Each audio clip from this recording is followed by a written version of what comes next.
आज म क्यारामल खीर बनाउँदैछु र यो धेरै मिठो हुन्छ। यसको स्वाद पनि अलग्गै हुन्छ। यो खीर तपाईहरुलाई पनि मन पर्छ र यसको लागि मैले 1 लिटर दुध लिएको छु। अब म दुध बसाउँछु। यसलाई एकचोटी यसरी चलाइदिनु पर्छ, नत्र फेरि खीरमा लाग्न सक्छ। अब यहाँ दुध ताप्दैछ। अब म ड्राई फ्रुट काट्छु। मैले ड्राई फ्रुटमा काजु अनि आलमन्ड अनि किसमिस लिएको छु।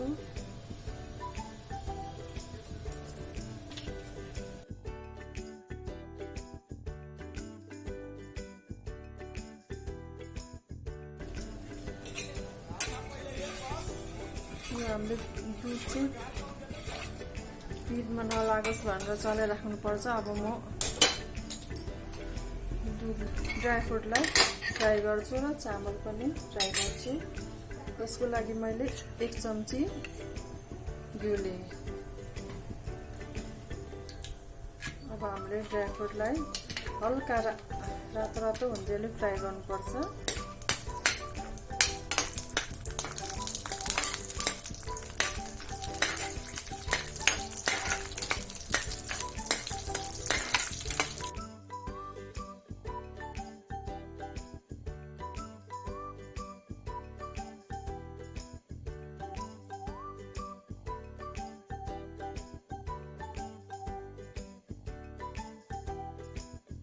अब यसमा चामल फ्राई गर्नु।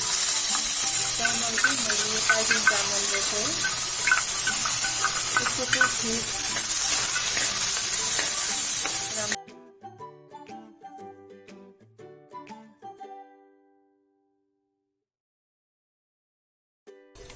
एकचोटि दुध उम्लेपछि अनि यो चामल राख्ने।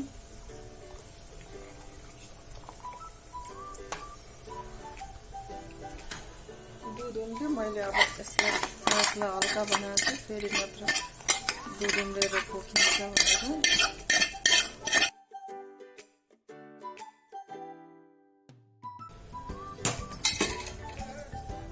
अब हामीले यसलाई हल्का आँचमा पकाइराख्नुपर्छ खीरलाई। मैले चाहिँ 1 लिटर दुधमा आधा कचौरा चामल लिएको छु। यति चामल लियो भने चाहिँ खीर ठिक्क हुन्छ, नत्र फेरि खीर कहिलेकाहीँ खीर सेलाएपछि जम्छ अनि जमेपछि भात जस्तै हुन्छ। त्यही भएर मैले चाहिँ आधा कचौरा चामल 1 लिटर दुधमा ठिक्क हुन्छ। र यो ताइचिन चामल हो। ताइचिन चामलको चाहिँ खीर एकदमै राम्रो हुन्छ।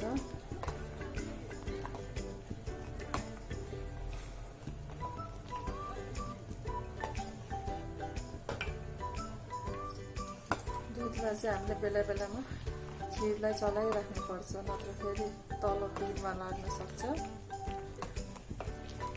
खीर पकाउँदा चाहिँ हामीले भाँडा बाक्लो लिनुपर्छ, नत्र फेरि तल डढ्न सक्छ।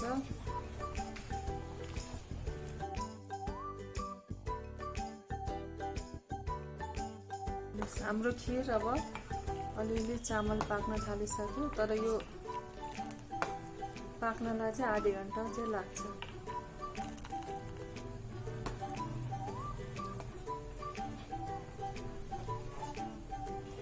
आँच चाहिँ हाम्रो मिडियम हुनुपर्छ, नत्र उम्लेर जान सक्छ फेरि।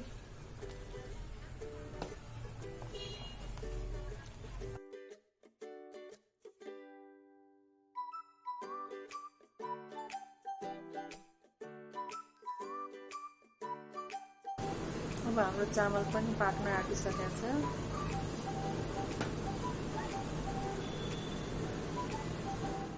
अब हाम्रो खीर पाकिसक्यो। हेर्नुहोस् त, यतिकोमा खीर झिक्यो भने अनि सेलाएर पनि जम्दैन, ठिक्क हुन्छ। अब म चिनीलाई क्यारामलाइज गर्छु। यसको लागि मैले 1 चम्चा घिउ लिएँ। तपाईलाई चिनी चाहिँ तपाईलाई कति मन पर्छ, कम बेसी त्यो आफ्नो इच्छा अनुसार हाल्नु होला। मैले आधा कचौरा लिएको छु। आँच चाहिँ मिडियमै गर्नुपर्छ, एकछिन कडा गरे पनि।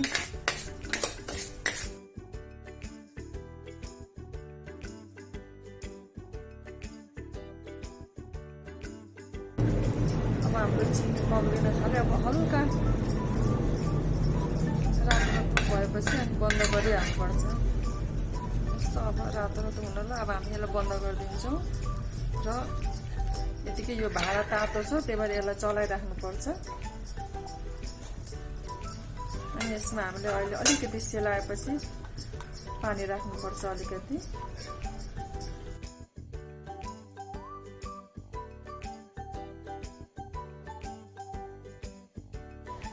यो अब हाम्रो अलिकति सेलायो। अब यसमा यसरी बिर्को छोपेर अलिकति पानी राखिदिनु पर्छ।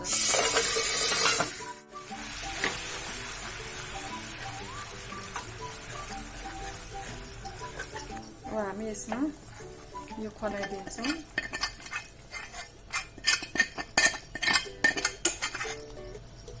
एकछिन ग्यास बालेर यसलाई हल्का एकछिन पकाउनु।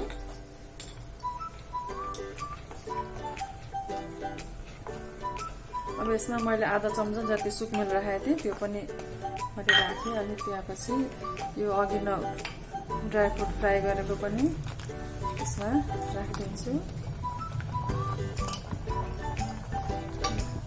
अब हाम्रो खिर तयार भयो।